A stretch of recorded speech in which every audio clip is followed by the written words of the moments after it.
بسم اللہ الرحمن الرحیم۔ آج کی ہماری گفتگو پچھلی گفتگو کا ہی تسلسل ہے۔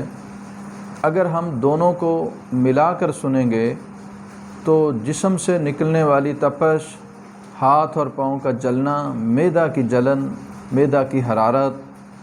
اور جسم کا جو گرم ہو جانا ہے اس کا کنسیپٹ اچھی طرح واضح ہو جائے گا۔ پچھلی ہماری گفتگو کا جو خلاصہ کلام تھا وہ یہ تھا کہ ہاتھ اور پاؤں کا جلنا، جسم کا گرم ہونا، جسم سے حرارت کا نکلنا، دراصل یہ حرارت کی کثرت کی علامت نہیں ہے بلکہ حرارت کی قلت کی علامت ہے۔ جسم میں حرارت کی شدید کمی کی علامت ہے۔ تو اس کے لیے ہمیں ٹھنڈی ادویات یا ٹھنڈے مشروبات استعمال کروانے کی جائے ہمیں جسم کو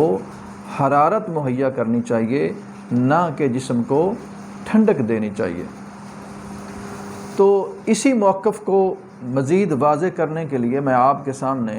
ایک اور مثال پیش کرنا چاہتا ہوں کہ اکثر اوقات سردیوں کے اندر موسم سرما میں ٹھنڈی ہوائیں چلتی ہیں، بارش ہوتی ہے، تو انسان جب متاثر ہوتا ہے سردی سے، ٹھنڈی ہواؤں سے، یا بعض اوقات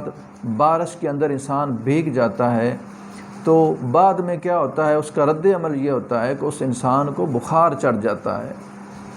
نزلہ زکام بہنا شروع ہو جاتا ہے، ناک سے پانی بہنا شروع ہو جاتا ہے۔ تو اس کے علاج کے لیے ہم کیا کرتے ہیں، ہم کہتے ہیں جی اس کو سردی لگ گئی، اس کو بخار چڑھ گیا۔ حالانکہ ہونا تو چاہیے یہ تھا کہ اس انسان کو سردی نے متاثر کیا ہے، ٹھنڈی ہوا نے متاثر کیا ہے، چاہیے تو یہ تھا کہ اس کا بدن ٹھنڈا ہو جاتا، اس کی حرارت سرے سے ہی بالکل معدوم ہو جاتی، مگر ہوتا اس کے اپوزٹ ہے کہ اس کا بدن گرم ہو جاتا ہے، اس کو بخار چڑھ جاتا ہے۔ تو اس کے علاج کے لیے ہم لاشعوری طور پر اور شعوری طور پر دونوں طریقوں سے ہم اس کو حرارت ہی پہنچاتے ہیں۔ اگر ہربل کی طرف چلے جائیں تو اجوائن کا استعمال بخاروں کے لیے کثرت سے کیا جاتا ہے، گلو کا استعمال کیا جاتا ہے جو گرم ادویات ہی ہیں۔ اسی طرح اگر ناک سے پانی بہنا شروع ہو جائے تو ہم اس کو لونگ دار چینی کا کہوہ استعمال کرواتے ہیں، انڈوں کا استعمال کرواتے ہیں۔ اور اگر دوسری طرف چلے جائیں، ایلوپیتھی کی طرف چلے جائیں، تو وہ بھی اس کو خشک گرم خشک ہی ادویات استعمال کرواتے ہیں۔ وہ اس کو ڈیسپرین کروائیں گے، پیناڈول کروائیں گے، یا اس قسم کا پیراسیٹامول ہے، یا اس قسم کی ادویات جو پسینہ آور ہیں، جو اس کے جسم کو ہیٹ اپ کریں گی۔ تو حاصل کلام یہ ہوا کہ انسان کے جسم میں حرارت غریزی کی جب انتہائی کمی ہوتی ہے، جو حقیقی حرارت ہے جس کو ہم حرارت غریزی کہتے ہیں، جب اس کی کمی ہوتی ہے تو قوت مدافعت، قوت مدبرہ اس